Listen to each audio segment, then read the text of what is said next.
Buenas noches, amigos. Tenía mucho tiempo sin publicar un video en el canal de historia, así que hoy he preparado uno.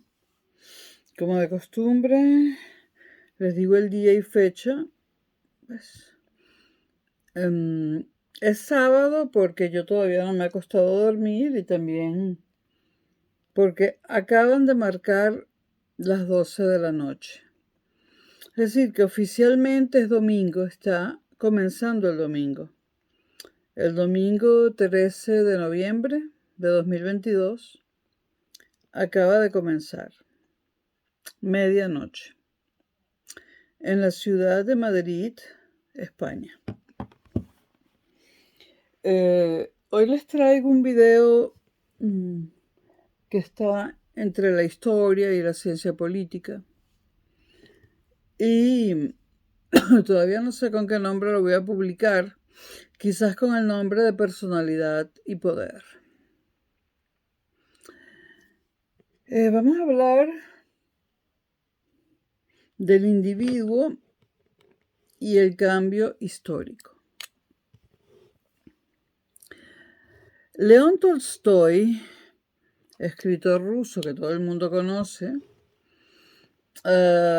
dedicó muchas páginas en su obra más conocida, Guerra y Paz, que fue editada finalmente, o por fin, en un solo volumen en el año de 1869. Al principio eran 2 volúmenes. Bueno, León Tolstoy, repito, en Guerra y Paz, dedica muchas páginas a reflexionar filosóficamente, podríamos decir, sobre el papel de la voluntad, y la palabra voluntad es importante, de la voluntad individual en la configuración de los acontecimientos históricos. Siempre ha habido un antagonismo entre considerar la historia como el producto de un número limitado de individuos y en el otro extremo tenemos a la historia como protagonizada totalmente por lo que podemos llamar las masas. Este video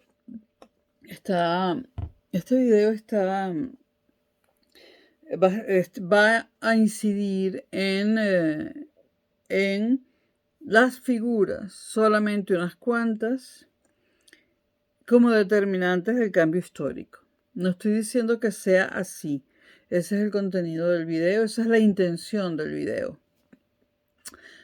Entonces, repito, Tolstoy en Guerra y Paz dedica muchas páginas a reflexionar sobre la voluntad individual en la configuración de los acontecimientos históricos. Resalta el rol del destino. No solamente Tolstoy relata el rol del destino. Freud hablaba también de la... Ahora se me escapa la palabra,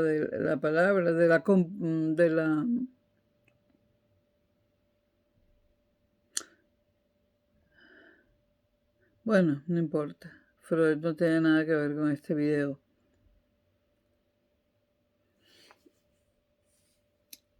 Creo que era la compulsión del destino, la histeria del destino, algo así. Bueno, dejemos a Freud.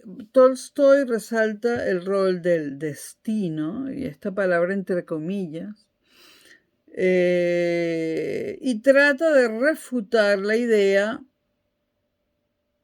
O sea, no quiere afianzar esa idea. Quiere refutar Tolstoy la idea de que son justamente los grandes hombres quienes determinan esos sucesos, es decir, la historia, los acontecimientos históricos. En la década de 1970, el historiador alemán Immanuel Geiss, en la década del 70, repito, el historiador alemán Immanuel Geiss reflexionó desde un punto de vista general sobre el papel de la personalidad. Pero Geiss, repito, lo hizo en la década de 1970. Geiss estaba muy marcado, Geiss era alemán, y estaba muy marcado todavía por los acontecimientos ocurridos en Alemania durante y antes de la Segunda Guerra Mundial, y sobre el papel de la personalidad de Adolf Hitler en estos acontecimientos, ¿no? Digamos que Geiss estaba en una posición incómoda como para hacer un estudio sobre la incidencia de la personalidad del caudillo, por decirlo así, en los acontecimientos históricos. Entonces, vamos a colocar a Geiss en contexto. Es un historiador alemán y esto lo escribe en la década de 1970. Sabemos que el Tercer Reich en Alemania tuvo un culto al liderazgo, culto, ya hablaré, bueno, ya sobre Hitler haré muchos videos, pero muchísimos. Es una figura que me interesa mucho. Estoy diciendo que me interesa como estudiosa del asunto. ¿Qué duda cabe del culto al liderazgo que tuvo Hitler, ¿no? Con su jefe de campaña de propaganda Goebbels, su cineasta Leni Riefenstahl, etcétera, etcétera, etcétera, ¿no? En el Tercer Reich, al comienzo, antes de la guerra, todos los logros que se daban en Alemania se atribuían a la grandeza del líder. Y hubo logros antes de la guerra y el principio de ella para los alemanes. Luego no. Esto todo se invierte definitivamente en 1945 con el supuesto suicidio de Hitler y el fin de la Segunda Guerra Mundial. Y en ese momento había una disposición de culpar directamente al líder de todo. Es decir, Hitler era culpable de todo en 1945 después de su muerte. No solo de lo que él hizo, sino de todo lo malo que tuvo Alemania antes y después de Hitler. O sea, pasó de ser el forjador de todos los logros de Alemania, pasó de ser eso a ser el culpable de todos los fracasos de Alemania, incluso antes de que Hitler naciera. Y finalmente ha habido una denigración casi completa del rol de la personalidad en la historia, debido precisamente al caso de Hitler. Geiss, sin embargo, intentó avanzar por una senda intermedia entre la exageración y el rechazo del papel del individuo como ejecutor de los grandes hechos históricos. Este es el guión que tengo aquí, el guión que acabo de hacer. Entonces, Gauss, repito, intenta avanzar por una senda intermedia entre la exageración y el rechazo del papel del individuo en la historia, pero no fue capaz de ir más allá de unas cuantas abstracciones que no destacan demasiado por su lucidez. Pero le dijimos que a Geiss, como historiador, le tocó un periodo histórico difícil, porque era un historiador alemán. A solo 1970, el 45, bueno, a solo 35 años de terminada la Segunda Guerra Mundial. 25. 45, 50, sí, 25 años. Al aproximarnos a los umbrales del siglo XXI, un gran historiador alemán, Hans Peter Schwarz, otro historiador alemán, publicó una galería de retratos de líderes del siglo XX. Valiéndose del artificio del ensayo biográfico, afirmaba Schwartz que su libro era una suerte de paseo por un museo de la historia.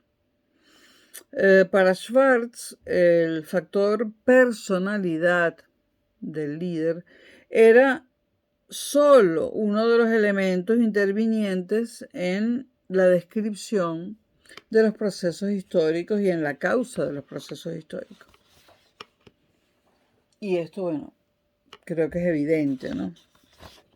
Sin embargo, ha habido líderes que han arrasado con todo.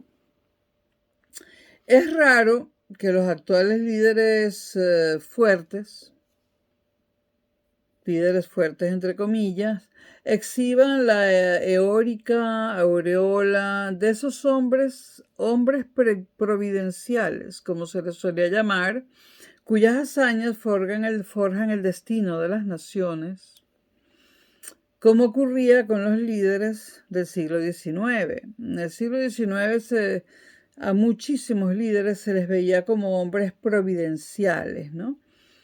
Que realizaban hazañas que dirigían el destino de sus naciones. Esto en el siglo XX cambia. En aquella época, esta visión de líderes u hombres providenciales estaba favorecida por aquella fe en los hombres grandes o en los grandes hombres que brotaba del espíritu romántico de la época. Thomas Carlyle, un historiador y pensador intelectual que conoce prácticamente casi todo el mundo, pronunció en 1840 6 conferencias que influyeron notablemente en la difusión de esas creencias grandilocuentes del siglo XIX, posteriormente reunidas en un libro llamado Sobre los héroes, el culto al héroe y lo heroico en la historia. Es un pequeño libro de Carlyle que recoge 6 conferencias que él dictó y que contribuyen a esa tesis histórica del gran hombre, el gran hombre. Ahora, en esa tesis histórica decimonónica del gran hombre, están excluidas absolutamente las mujeres. No solamente porque no protagonizaron la historia, sino que están excluidas a propósito, o sea, están intencionalmente excluidas. Carlyle, nos guste o no, es un nombre que no se puede pasar por alto en historia. Decía cosas, por ejemplo, como las siguientes. La historia es, en último término, la historia de los grandes hombres que la trabajaban o que la trabajaron. Es decir, que Carlyle es prácticamente el máximo exponente de ese extremo de que la historia la hacen o la construyen unos pocos individuos. Los demás no hacemos nada, no influimos, etc., ¿no? Carlyle, esto, en lo que él creía, lo veía positivo. Otra cita de Carlyle interesante. La vívida fuente de luz a la que es bueno y grato arrimarse, es decir, a los grandes hombres los identifica metafóricamente con una vívida fuente de luz. No se lo pierdan. Además, Carlyle, en diversos lugares de su obra, respecto a la historia, habla de una nobleza histórica y viril. Las mujeres fuera. Una nobleza histórica y viril. Las mujeres fuera. Carlyle. Sus héroes, los de Carlyle, emanan de la religión muchas veces. Entre sus héroes religiosos o que habían emanado de la religión está Mahoma y está Lutero. o están Mahoma y Lutero, o de la literatura. Hay que tomar esto en cuenta. Este historiador, Carlyle, también ve influencias enormes de grandes hombres de la literatura en los acontecimientos históricos y menciona sobre todo a Dante y a Shakespeare.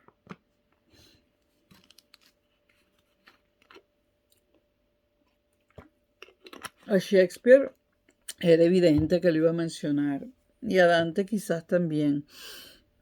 En su última conferencia, la número 6, Carlyle pasó a empaparse de la política. Pasó a empaparse y ocuparse de la política, no solo de la historia, ¿no? Y destacó como grandes hombres, ya les dije que entre comillas, a Cromwell, Inglaterra, y a Napoleón. Porque los consideraba defensores o reinstauradores de la ley y el orden. ¿Pero qué restauraron estos hombres? Pues restauraron las monarquías absolutas, o en el caso de Inglaterra, la monarquía parlamentaria, o en todo caso, se restauró la monarquía. Hablo de Inglaterra. Entonces, Carlyle destaca también a Cromwell y a Napoleón por restaurar la monarquía o defender de alguna otra forma la ley y el orden, que eran muy importantes para Carlyle. El héroe, entre comillas, el gran hombre, entre comillas, da forma a la historia valiéndose de la voluntad. Ya para hablar de la voluntad tendríamos que entrar en temas filosóficos, ¿no? Tendremos que hablar de Schopenhauer y bueno, es suficiente en que en este video haya historia y política, ¿no? La filosofía la dejamos para después o para el canal de filosofía. Entonces, el héroe o gran hombre lo relaciona Carlyle con la voluntad, que es algo que pasó a tener mucho protagonismo después de finalizada la época de la filosofía moderna y a comienzos de la filosofía contemporánea. Por eso Carlyle es indispensable y siempre es mencionado, aunque ahora pensemos que estaba equivocado en muchas cosas, pero es que tocó muchas cosas importantes, ¿no? La voluntad, repito, Carlyle. Un siglo después de que Carlyle dio sus conferencias, Hitler reveló ser un devoto admirador de Carlyle. Faltaría más. Jacob Burckhardt es un historiador cultural suizo del siglo XIX. Y él dedicó un ensayo a las interrogantes de la grandeza histórica, entre comillas.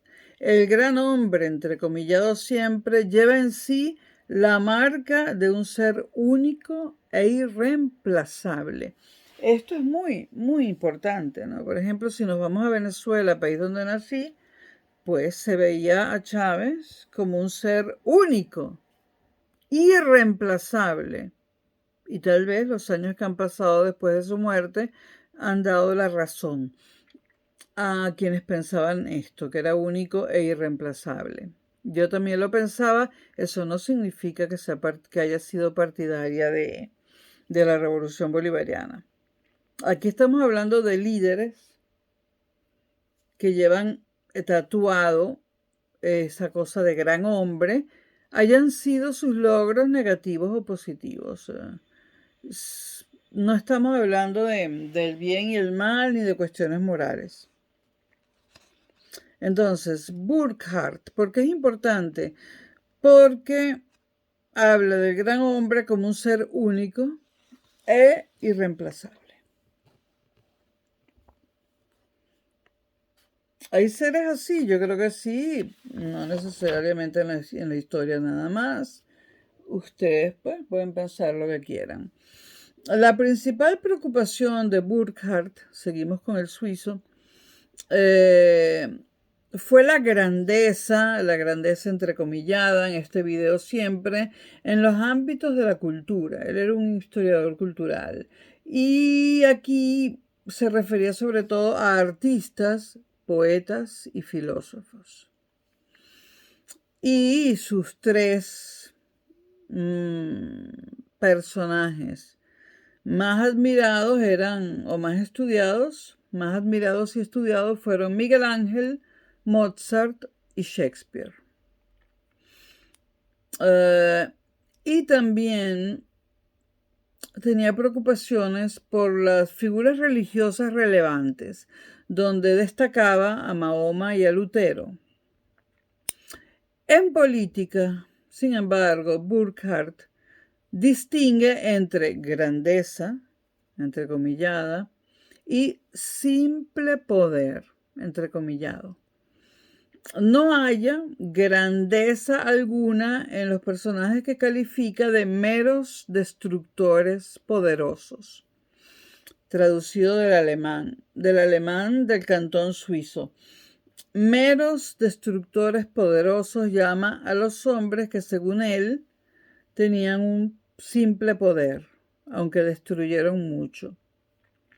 Él pensaba que quienes causan ruina sin crear nada, pierden el derecho o pierden todo derecho a reivindicar grandeza alguna. Para Burckhardt hay algo más que la voluntad personal. Está para Burckhardt la voluntad de Dios, la voluntad de una nación y la voluntad de una era. Tanto Carlyle como Burckhardt buscaron la grandeza en la personalidad. La grandeza en la personalidad. Y no nos puede caber duda que el siglo XX fue un siglo muy personalista. Lucy Rial, experta en historia moderna de Italia, una historiadora italiana actual, ve en el concepto de grandeza histórica un constructo político y cultural. Yo estoy bastante de acuerdo con esto y desarrolla este enfoque en su biografía de Garibaldi. Garibaldi es para los italianos el gran hombre por excelencia y para la historia, digamos, el gran hombre por excelencia, ¿no? Pero para Rial, nuestra historiadora italiana, es una invención o constructo de la sociedad italiana. No solamente Italia tiene invenciones y constructos, ¿no? No quiero volver a hablar de Venezuela, pero Simón Bolívar también es un constructo.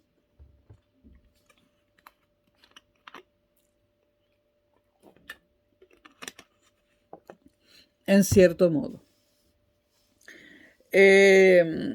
Aquí tenemos que hablar de una cosa muy importante. La moralidad, esto no lo pienso yo,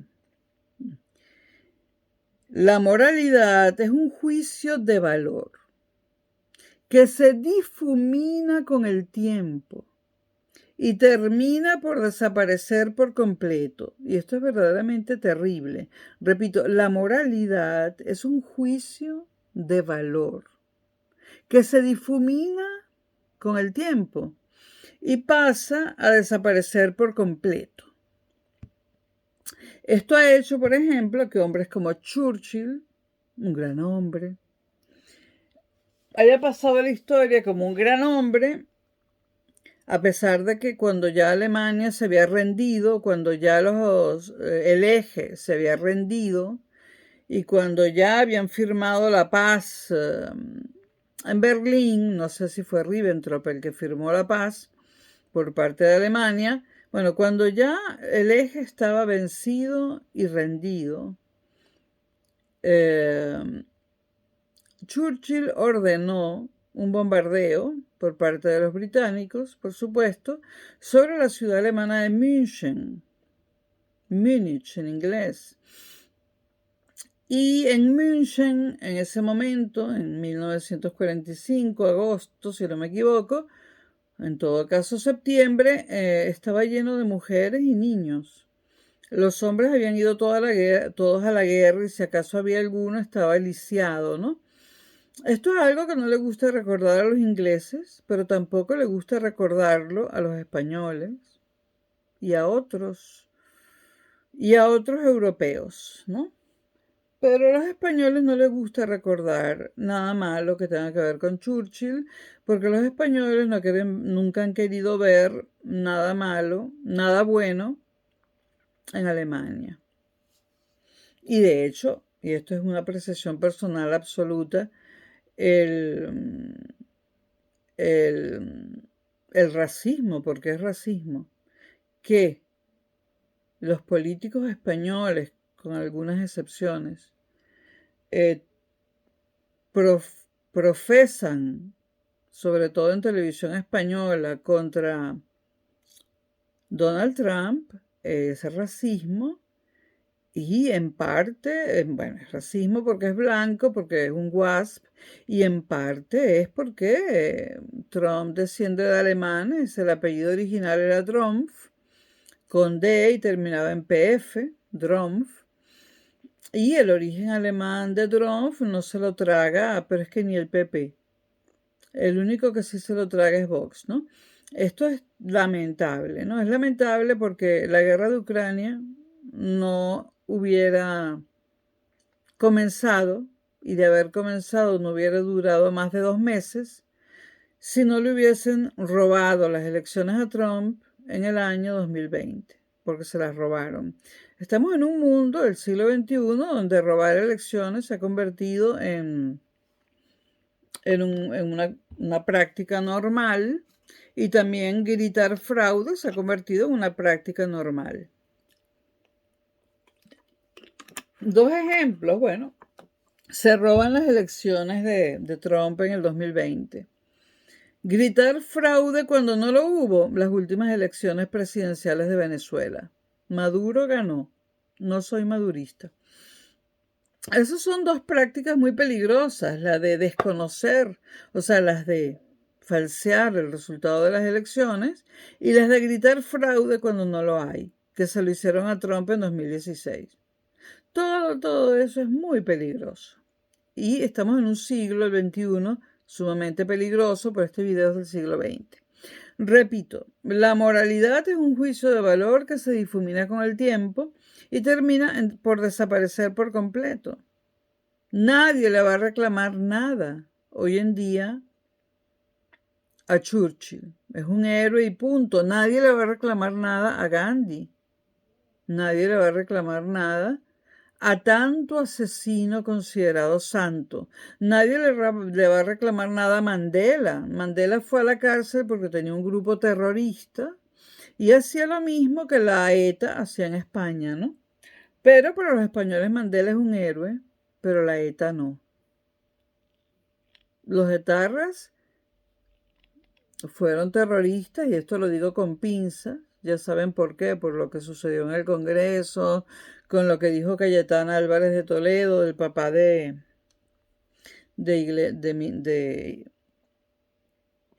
papá de Iglesias Turrión. Lo digo con pinzas, ¿no?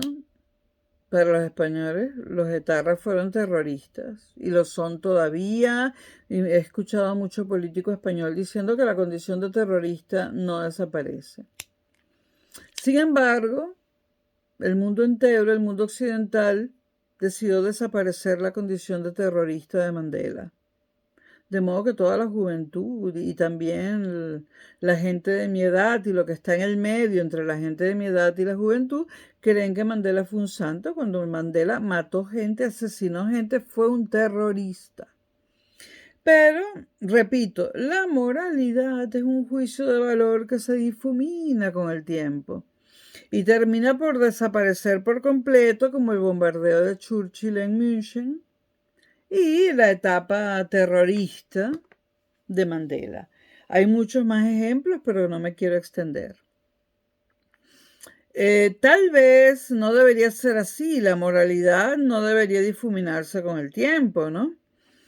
Pero poca gente presta excesiva atención a la magnitud de una matanza si lo que le toca juzgar son los logros de un conquistador de hace muchos siglos.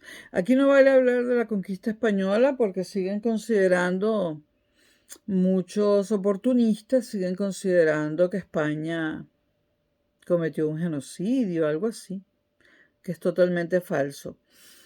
Entonces, poca gente, repito, presta excesiva atención a la magnitud de una matanza si lo que le toca juzgar son los logros de un conquistador de hace muchos siglos. Bueno, lo que pasa es que en el caso de Mandela no hay ningún logro, porque el que acabó con el apartheid fue de Klerk.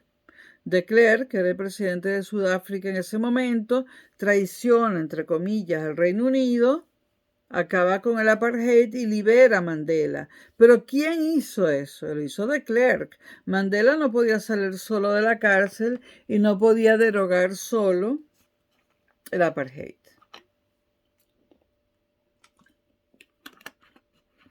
Entonces, ¿qué es lo que están juzgando actualmente en Sudáfrica? El gran país que es Sudáfrica, que pertenece al grupo BRIC de los países emergentes. Ese gran país que es Sudáfrica, cuando en el año 2010 hubo el Mundial de Fútbol, se desarrolló en Sudáfrica y violaron a unas futbolistas mujeres, a unas mujeres futbolistas sudafricanas, porque revelaron, como estaban emocionadas por el mundial, reveló una de ellas reveló que era lesbiana, y después de violarla en grupo, la mataron, ¿no? Yo no veo que Sudáfrica sea un gran país, quizás económicamente, ¿no? Pero también hay matanzas contra granjeros blancos, y vamos a estar claros, Johannesburgo y Sudáfrica entera fue levantada por lo que hoy en día llamamos Reino Unido. Pero si hay que juzgar grandes logros, podemos olvidar las grandes matanzas. Si se les ocurre algún otro paréntesis, en los comentarios. Esto es lamentable, pero es así. Por supuesto que yo no, o sea, yo sí que no olvido las grandes matanzas ni las grandes barbaridades, ¿no? O tal vez sí, pero en casos totalmente distintos a los que usualmente las masas y también los estudiantes universitarios, los profesionales y la mayoría de la gente tiene los mismos héroes, entre comillas, ¿no? Que no son los míos, se los aseguro.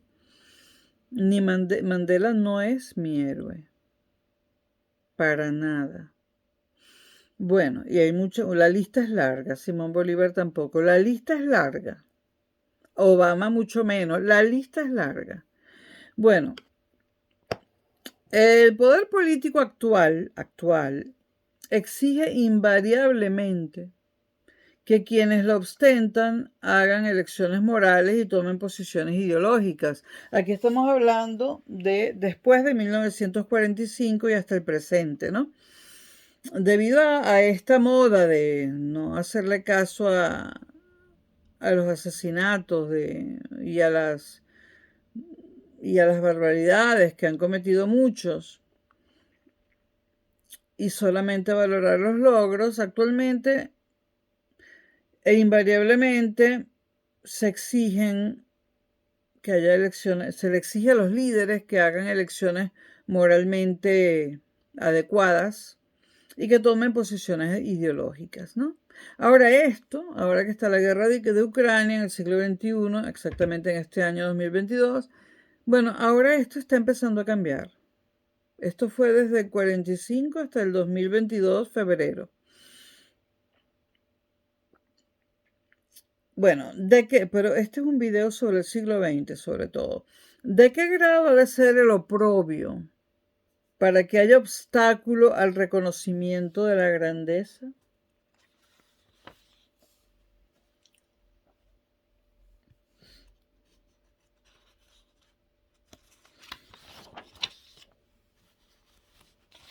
Ya hablaremos de esto, de la pregunta que acabo de hacer. Hitler, es que hay que mencionarlo, es el más denigrado de todos los dirigentes políticos de la historia humana.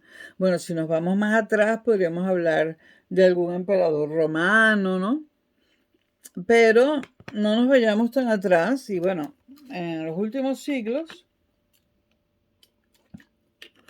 en los pocos últimos siglos, o en el 19 y 20, Hitler ha sido el más denigrado de todos los dirigentes políticos de la historia moderna. De eso no cabe duda.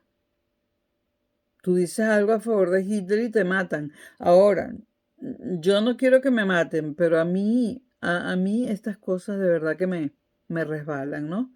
O como se dice en España, me la suda, ¿no? Ahora, repito, Hitler es el más degradado de todos los dirigentes políticos de la historia moderna. Pero existe, y esto viene del campo de la psicología, la grandeza negativa. Entonces Hitler es el gran líder negativo. Y hay más. En cierto modo, Chávez también fue un líder negativo. En cierto modo. Bueno, ¿qué hemos visto hasta ahora en lo que yo he dicho? Que hay una personalización de la historia. En esta parte de la historia ya dije que hay dos maneras de verla, pero la verdad, o sea, seguramente está en un punto intermedio, ¿no? O mejor dicho, lo razonable seguramente está en un punto intermedio, ¿no? Pero estamos examinando en este video esa idea, la idea de Carlyle, de que la historia la hacen los grandes hombres, ¿no? Entonces aquí que se ve una personalización de la historia, ¿no? En el mundo occidental moderno, así como Hitler es el más denigrado de todos los líderes, en el mundo occidental moderno, estamos hablando del mundo occidental, el mayor acreedor al título de grande, entre comillas siempre, es Sir Winston Churchill. Pero sus puntos de vista, a pesar de todos los pesares, no solo de München, aquí vienen más pesares, pero sus puntos de vista sobre la raza y el imperio colonial se han juzgado detestables.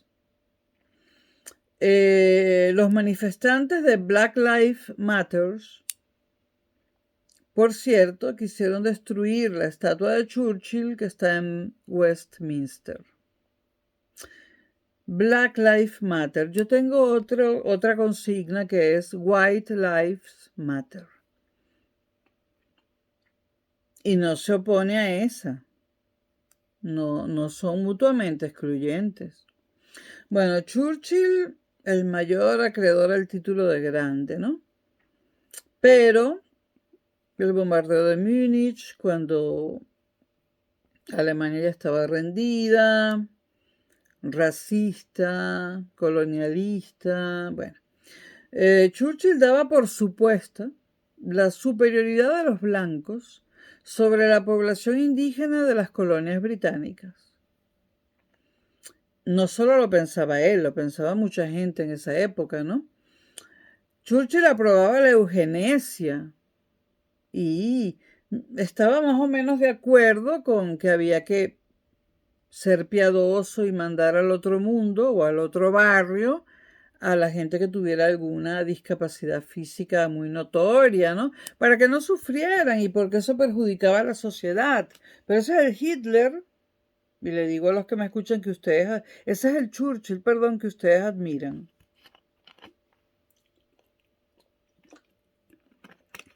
Lean, investiguen. Repito, daba por supuesta la superioridad de los blancos sobre la población indígena de las colonias británicas. Apoyaba la eugenesia y era un defensor acérrimo de los judíos. ¿Esto es bueno, es malo? No voy a opinar, no voy a dar mi opinión al respecto. Max Weber, que es un pensador que me fascina, ¿no? Sociólogo alemán, pero yo siempre he dudado, porque vivió en Estocolmo, yo siempre he dudado si es sueco o es alemán. Ahora no tengo ganas de googlear. Bueno, Max Weber, sociólogo alemán, pensador alemán y sueco, que me fascina y lo recomiendo ampliamente. Hay que leer todos sus libros, sobre todo el protestantismo y el auge del capitalismo y, por supuesto, economía y sociedad. Y pues hay que leer a Weber in extenso. Max Weber nace en 1864, muere en 1920 y desarrolla la noción de carisma. Es decir, la personalidad. Él dice que cuando la personalidad de cualquiera, pero en este caso estamos hablando de los líderes políticos, pero Weber dice que cuando la personalidad de cualquiera de nosotros opera con la máxima eficacia, se llega al carisma. Es un concepto sumamente interesante desde el punto de vista sociológico, ¿no? Y es interesantísimo, ¿no? Y Weber es interesantísimo. Hay que leer a Max Weber. Los seguidores crean el carisma que luego observan en el elegido. El elegido no crea el carisma, lo crean sus seguidores. Cuando Chávez dio los golpes de Estado, jamás pensó que lo iba a aplaudir todo un país, pero cuando lo llevaban hacia la cárcel en una camioneta militar enrejada, le lanzaban flores y besos todas las personas de los barrios pobres de Caracas, ¿no? Él no tenía idea que eso podía pasar. Él pensaba que como golpista y además fracasado iba a ser denostado, pero no. O sea, y repito, los seguidores crean el carisma que luego observan en el elegido. ¿Quién creó el carisma de Chávez? Pues el pueblo venezolano que lo siguió. Sus seguidores. Ahora, lo que él hizo con ese carisma ya es otra cosa, ¿no? Yo no estaba entre los seguidores, ¿no? A mí eso de que me caigan bombas en la cabeza lanzadas por aviones de mi propio país no me mola, a no ser que yo esté viviendo en una atroz dictadura, que no era el caso. Bueno, no olviden que los seguidores son los creadores del carisma. Luego el elegido, por supuesto, se apropia, si es inteligente, de ese carisma y le saca todo el partido que puede. Actualmente y desde el año 80, 70, sobre todo el 80, el carisma puede forzarse deliberadamente, se construye. El marketing político es impresionante. El carisma puede forzarse deliberadamente por los medios de comunicación, por ejemplo, que se hallan bajo el control del gobierno, si acaso se trata de crear carisma de alguien que ya está en el poder, por la promoción mercadotécnica, por la propaganda, casos de creación deliberada de carisma, exitosos y no exitosos. Por ejemplo, intentaron crear en Venezuela nuevamente a un tal Oscar Pérez, no voy a decir en este momento qué papel jugó porque este no es un video sobre eso, que deliberadamente se trató de crear a un individuo carismático en la figura de Oscar Pérez, que terminó como los venezolanos sabemos que terminó, ¿no? Pero este no es el lugar. Yo no era fanática de Oscar Pérez, todo lo contrario. Se trató de forzar más recientemente carisma en ese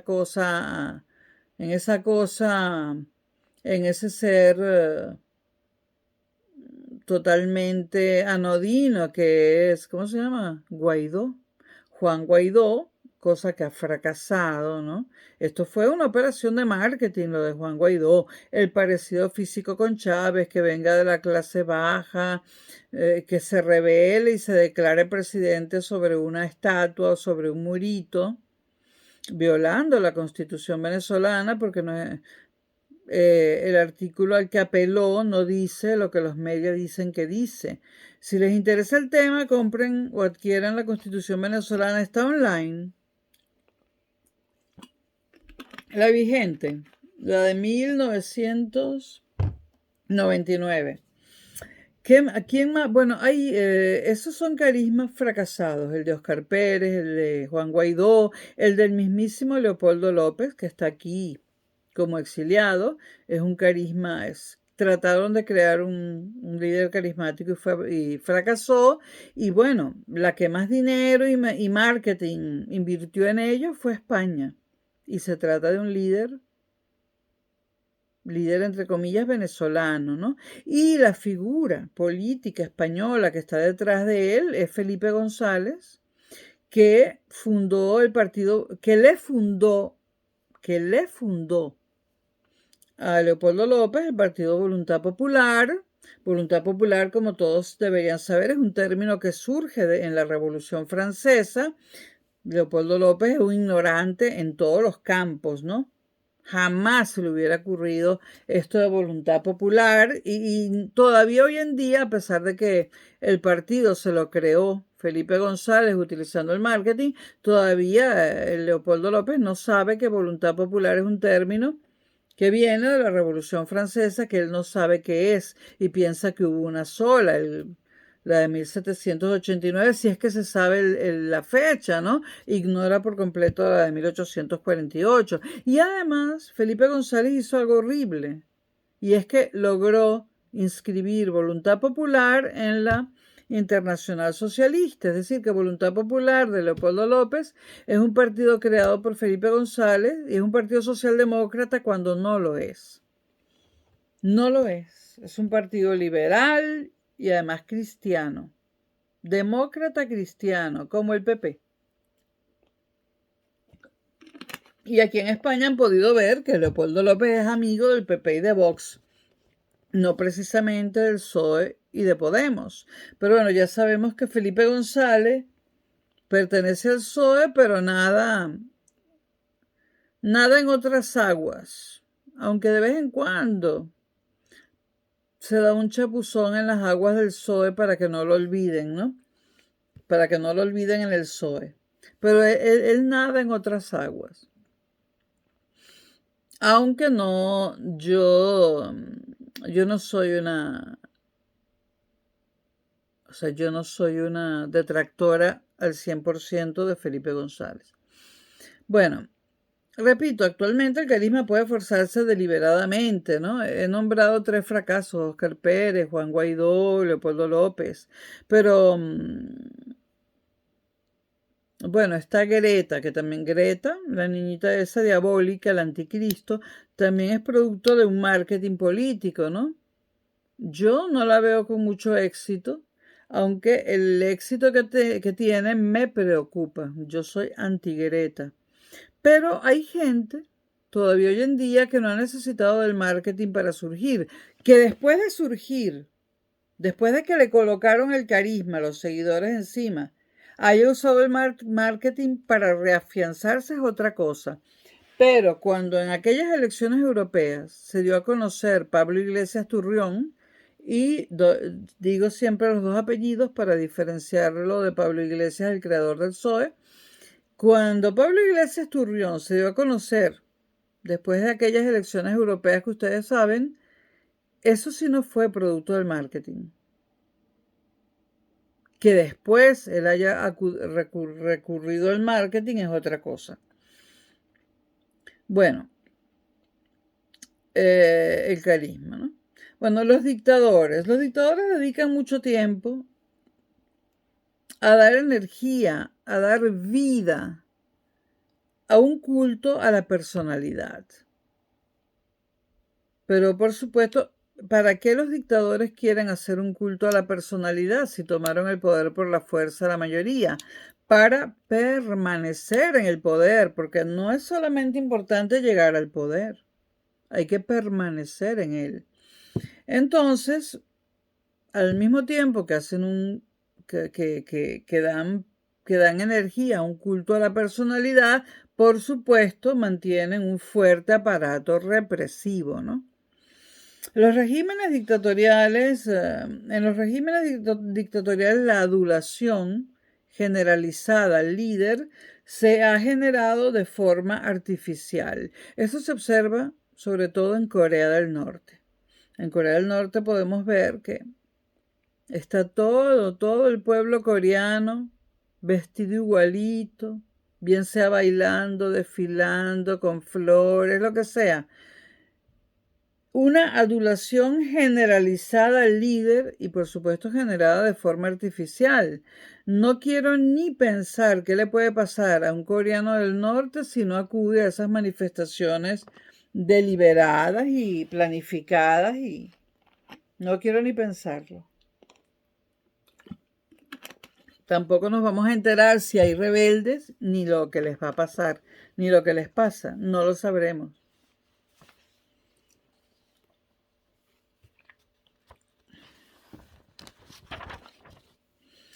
El carisma también puede perderse. Bueno, por supuesto, el carisma se puede perder. Hay un político conservador británico llamado Enoch Powell, que dice: todas las carreras políticas acaban en un descalabro. Yo suscribo esa frase. Si tú te dedicas a la política hasta el último día de tu vida y vives muchos años, los suficientes, tu carrera política terminará en el descalabro, porque siempre terminas con una mala imagen, ¿no? Causada por las masas que primero te aplaudieron y te llevaron a lo más alto. Karl Marx, que también existe, publica en 1852 un libro corto pero fascinante o muy interesante llamado El 18 Brumario de Luis Bonaparte. El 18 Brumario de Luis Bonaparte. Creo que todo el mundo lo conoce, ¿no? Que es la antítesis de la teoría del gran hombre. Voy a citar a Marx en su libro El 18 Brumario de Luis Bonaparte. Dice: los hombres hacen su propia historia, pero no a su libre albedrío. Bajo circunstancias elegidas no a su libre albedrío, voy a agregarle algunas partículas del lenguaje a la cita de Marx para que se entienda. Los hombres hacen su propia historia, pero no a su libre albedrío, o no totalmente, ¿no? Sino bajo circunstancias, y tampoco, bajo circunstancias elegidas por ellos mismos. No. Sino en aquellas circunstancias que les tocan directamente en suerte y le han sido dadas en herencia. Y esto es válido para un político y para todo el mundo, ¿no? Nacemos en un lugar determinado, en una clase social determinada, en un continente y país determinados y bajo circunstancias determinadas. Y lamentablemente o no, las circunstancias limitan nuestros actos y lo que queremos hacer con nuestras vidas. O a veces lo favorecen. Ahora, a Luis Bonaparte las circunstancias en las que llegó al poder lo favorecieron porque no era nadie, era un cero a la izquierda, ¿no? Luis Bonaparte, que se coronó como Napoleón III, fue para Marx un bufón que logró hacerse con los poderes de un dictador debido a las circunstancias en las que llegó al poder. No gracias a sus talentos, que no tenía ninguno, sino debido a las circunstancias se convierte en un dictador, un pobre bufón como Luis Bonaparte. Marx lo calificó de payaso serio, creo que fue en la Enciclopedia Británica para la que Marx trabajó. Y también dijo que llevaba 20 años de vagabundaje. Marx hizo muchas contribuciones de pago a la Enciclopedia Británica para medio comer y bueno, yo los insto a que lean lo que dijo de Simón Bolívar. Bueno, mejor se los digo yo misma. Yo rescato la siguiente frase sobre Simón Bolívar en la Enciclopedia Británica de Marx.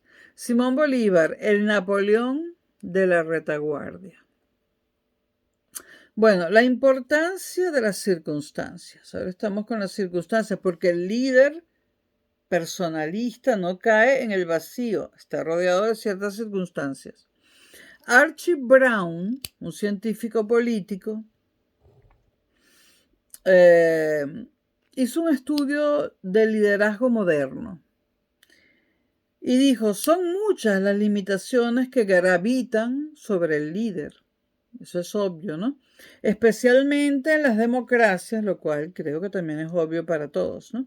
Es imposible, por ejemplo, esto ya no lo dice Brown, lo digo yo, entender a Hitler, aunque esto también lo dice Ian Kershaw, gran historiador británico, debe estar a punto de morirse porque es muy mayor, pero grandísimo historiador británico y el mayor especialista en Hitler que haya habido.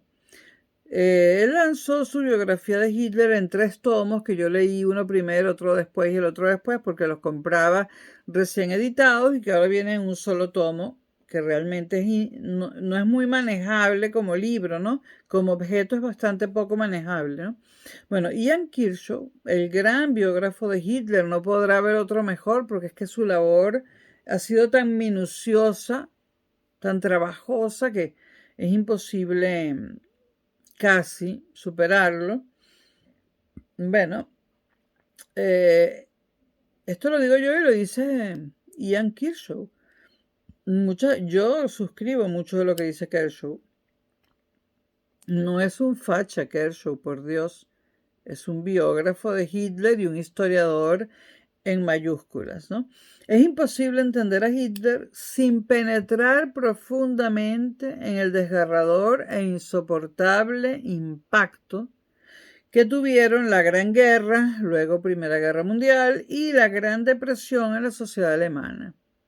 Hitler no hubiera podido llegar al poder, quizás, y en todo caso de llegar al poder no hubiera podido hacer lo que hizo si Alemania no se hubiese encontrado en esa situación desastrosa en la que se encontraba después de la Primera Guerra Mundial, con el Tratado de Ginebra, creo que era de Ginebra, que le quitaba el poco dinero que lograba producir, ¿no? Humillada por toda Europa, sobre todo humillada por Francia, ¿no?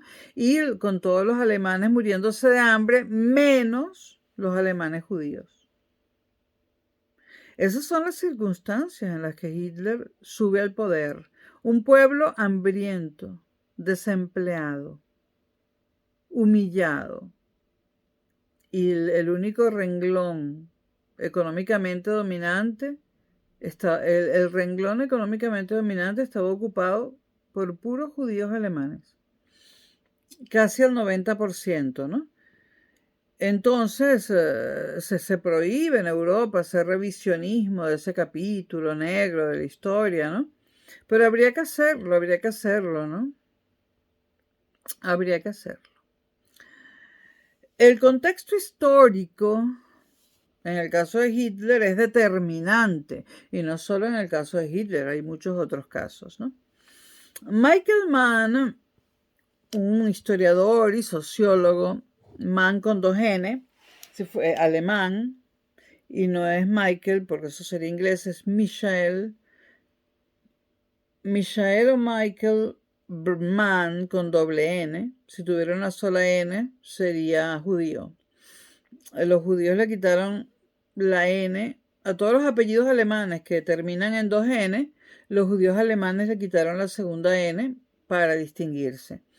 Michael Mann enuncia 4 fuentes de poder que están íntimamente interrelacionadas. En primer lugar, la ideología. En segundo lugar, la economía. En tercer lugar, el poder militar. Y en cuarto lugar, la política. Eso también limita el poder del líder. La ideología, la economía, lo militar y lo político. Evidentemente, ¿no?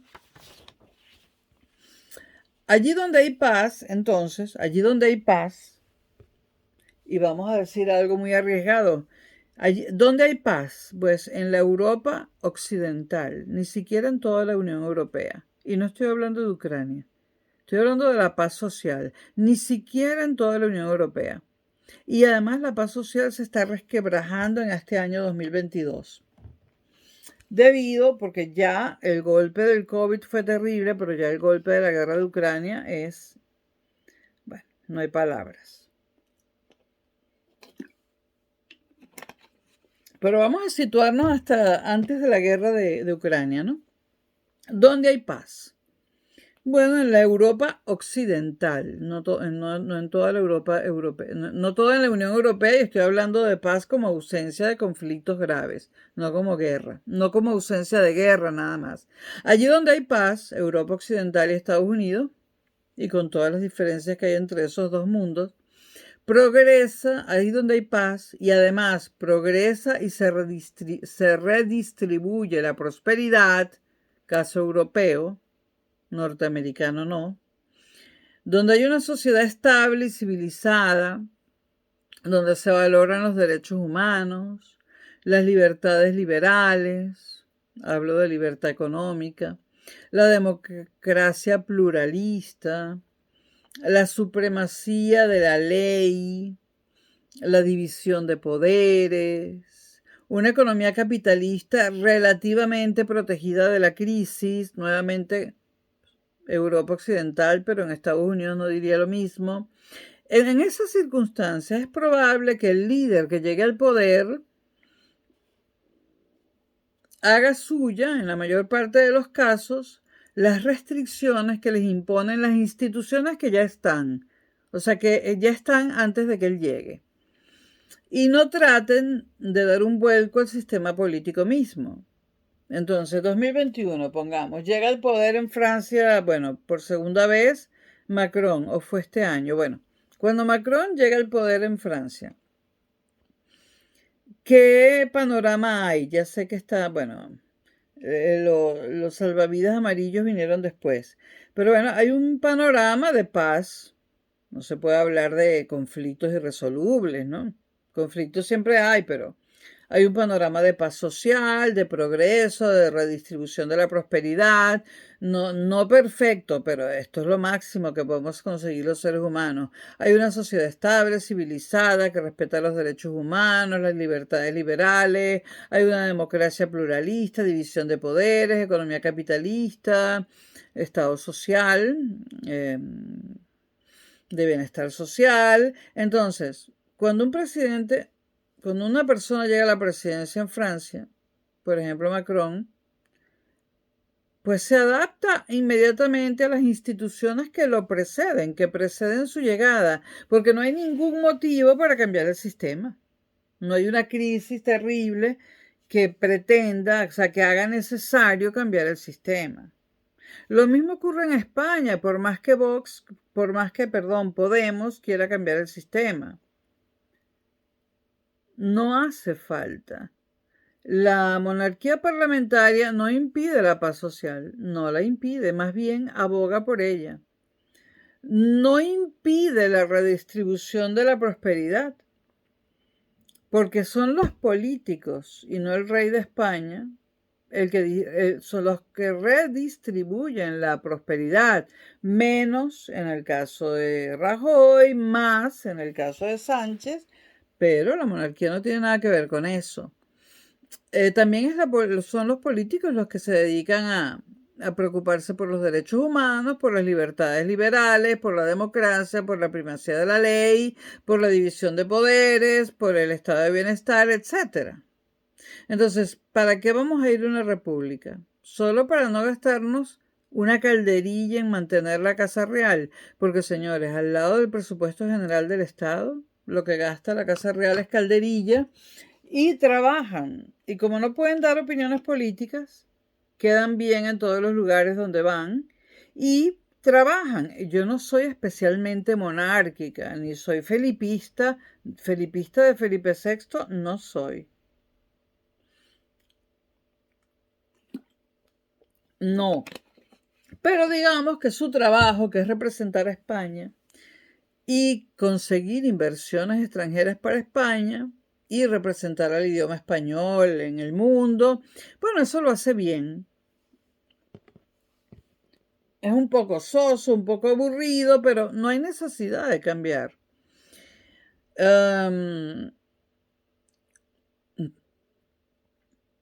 No me hablen de Franco en este momento, que eso es otra cosa.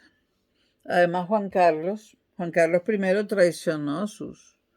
traicionó a Franco después de la muerte de Franco y ustedes lo saben. Y no estoy hablando de Juan Carlos I como rey, no de su vida privada. Entonces, en una situación de paz como la que acabo de describir, no hace falta cambiar el régimen político. Y entonces el que llega a la presidencia, pues se adapta a las instituciones ya existentes y es lo ideal, ¿no? Y estas son las condiciones que prevalecieron después de la Segunda Guerra Mundial, ¿no? Manteniéndose hasta época muy reciente, nuevamente solamente en la Europa Occidental y en Estados Unidos. El resto del mundo no tiene tan buena suerte. Pero de repente han venido, estamos hablando de los últimos años, y también, bueno, tenemos que incluir el 2022, juro, nuevas tensiones geopolíticas y nuevas crisis económicas. Las crisis económicas que está sufriendo Estados Unidos, no, pero las crisis económicas que están sufriendo los distintos países de la Unión Europea o de la Europa Occidental, que es de la parte de la Unión Europea que estamos hablando aquí, e incluyo al Reino Unido, porque no estoy hablando de la Unión Europea, de la Europa Occidental, incluido Reino Unido. Bueno, estas nuevas tensiones geopolíticas que han surgido y que han producido crisis económicas que no eran esperadas, ponen de manifiesto los endebles cimientos del incremento de la globalización. La globalización ha llegado a un punto en el que, y ya hace varios años, en el que hay manifiestos movimientos de rechazo, sobre todo y afortunadamente en Europa. Y yo me pliego a algunos de esos movimientos. A estas alturas, a esta edad y en este año, no al principio, estoy viendo problemas graves en eso que llaman globalización. Pero cuando comenzó ya vi muy grave el hecho de crear el Tribunal Internacional de la Haya. O sea, yo no reconozco el Tribunal Internacional de la Haya. A mí me preguntaron, ese tribunal yo no lo reconozco. Ese tribunal que es la policía mundial, no lo reconozco. Y me niego a que Putin vaya ante ese tribunal. No lo reconozco. Eso es algo de la globalización que no reconozco y sé los lobbies y los grupos, tanto políticos como sociales, que mantienen y sostienen ese Tribunal Internacional. Y no los voy a mencionar. Bueno, la globalización empieza a ponerse, bueno, ya hace años, pero empieza a ponerse en tela de juicio, ¿no? Aquí Vox, y no pertenezco a Vox, ha dicho unas cuantas cosas en contra de la globalización que son ciertas, que también las ha manifestado Marine Le Pen. No todo lo que dice la ultraderecha es mentira o es malo. Así como no todo lo que dice la ultraizquierda es mentira o es malo. Hay que saber extraer de cada partido político y de cada organización política lo bueno. Entonces, Le Pen ha dicho muchas cosas con las que yo estoy de acuerdo y que cuestionan esa organización llamada Unión Europea. Le Pen cuestiona el apoyo a Ucrania y yo no la apoyo en lo absoluto. Yo detesto a Zelensky, yo no apoyo a Ucrania. Evidentemente, si yo soy Rusia, yo no quiero en mi frontera sur a la OTAN con un escudo antimisiles y todos los misiles de la OTAN apuntando a Moscú y a San Petersburgo. No, no los tolero. Además, Ucrania no cumple los requisitos para entrar a la Unión Europea. En la cola hay mucha más gente, es decir, muchas otras naciones anteriores a Ucrania, y a Ucrania le faltan como mínimo 20 años para pertenecer a la Unión Europea, y yo, y esto es personal, hago mía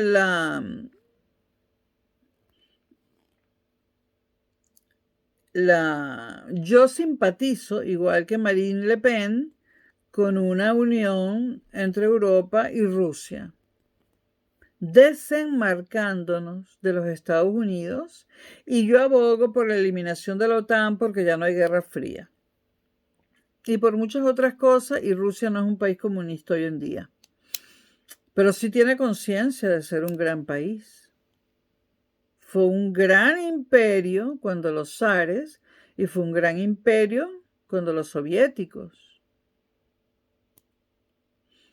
Y además amo la literatura rusa, la música culta y clásica rusa, amo la historia de Rusia, tanto la de los zares como la de la revolución.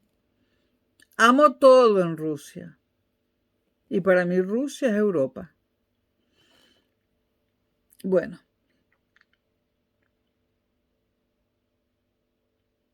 En los sistemas políticos se ha comenzado a notar movimientos profundos de contestación abrumados por la crisis, sobre todo la crisis económica debido a la guerra de Ucrania.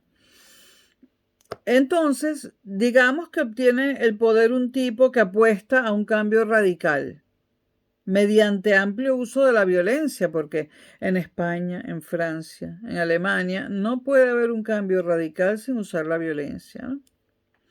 Pero para poder usar ampliamente la violencia tienes que tener a los militares de tu parte y a la policía y a mucha más gente, sin hablar del poder legislativo, el supremo, etc. Siguiendo a Weber, nuevamente el gran sociólogo en la historia de la sociología, el gran sociólogo, hay que leer a Max Weber. Siguiendo a Weber, Weber habla del poder individual y lo define. Dice que el poder individual es la capacidad que tiene un líder de llevar a cabo o de llevar a efecto los planes que su voluntad le induce a concebir, pese a las resistencias que se le oponen. Poder individual, capacidad que tiene un líder de llevar a efecto los planes que su voluntad le induce a concebir, pese a las resistencias que se le oponen. ¿Esto qué quiere decir? Pese a las circunstancias. Mann, nuevamente hablamos de Mann, doble N, el poder, dice Mann, esto es un concepto interesante, puede definirse como algo infraestructural. ¿A qué se refiere Mann? Se refiere, bueno, a Estados Unidos y a la Europa occidental. O sea, tú llegas al poder, pero hay un poder legislativo que ya existe. Está el Parlamento, en el caso de España, y el Senado, o sea, el Congreso de los Diputados y el Senado, y no son tuyos. Tú llegas como un líder, tú llegas al Poder Ejecutivo, y aún ahí tienes restricciones, y muchas, pero estás restringido y controlado también por el Poder Legislativo, donde hay una representación variada de todas las tendencias políticas, ¿no? Estás también, y esa es una infraestructura en términos de Mann, el poder legislativo. Estás también limitado por el poder judicial, es decir, por el Supremo y también por el Tribunal Constitucional. No voy a hablar del Consejo General del Poder Judicial, solamente voy a decir que es el colmo que no renueven los jueces, ya lo dije. Pero bueno, también estás limitado por el Poder Judicial, en el caso de España, al Consejo General del Poder Judicial, el Supremo e incluso el Tribunal Constitucional, que yo creo que ya debe desaparecer, porque ya la Constitución del 78 está más que establecida. O sea, yo no creo que... No sé si hace falta que siga existiendo el Tribunal Constitucional, pero llegas al poder pero como presidente, pero estás limitado por el Congreso de los Diputados, el Senado, el Poder Judicial, ya mencioné todas sus ramas, ¿no? Todo esto para más son infraestructuras. Estás limitado por el poder municipal y por el poder de los ayuntamientos, de los alcaldes y por todos los poderes legislativos de las distintas comunidades, por todos los poderes provinciales y por muchas cosas más. Estás limitado por los militares, hasta por las policías, y estás limitado por todos lados. Entonces, para Man el poder actual en la Europa Occidental y en Estados Unidos es algo infraestructural. Tú llegas al poder en Estados Unidos y pretendes eliminar la Reserva Federal y bueno, te sacan. Que nunca han sacado a nadie. Bueno, sacaron por un escándalo de espionaje a Nixon, pero te sacan. Y además te pueden sacar porque eso está desarrollado en una ley orgánica y además en leyes militares y que todo se desprende de ciertos artículos de la Constitución. En las dictaduras, dice Mann, el poder no lo podemos llamar infraestructural, sino despótico. En las dictaduras estamos ante un poder despótico y un poder que está sobre los estados. Así como en las democracias el poder es infraestructural y se expresa a través de lo que Mann llama los estados, en minúscula, los estados para Mann son las instituciones, el poder legislativo, el supremo, todas estas cosas. En las dictaduras tú tienes un poder despótico y estás sobre los estados. O sea, te tienes que cargar o controlar con la fuerza, como sea, al Congreso, a los diputados, a los senadores, si los hay, al Poder Judicial, a la Defensoría del Pueblo. Tienes que controlarlos y tienes que oponerte a ellos o ganártelos, porque vas en contra de ellos. Es un poder sobre los estados. Estados en minúscula, este es un término de Mann. Hay un liderazgo autoritario en el poder despótico que se ejerce directamente. O sea, el poder se ejerce directamente. No es como aquí, que Sánchez va al Congreso y da explicaciones y Marlaska da explicaciones, no.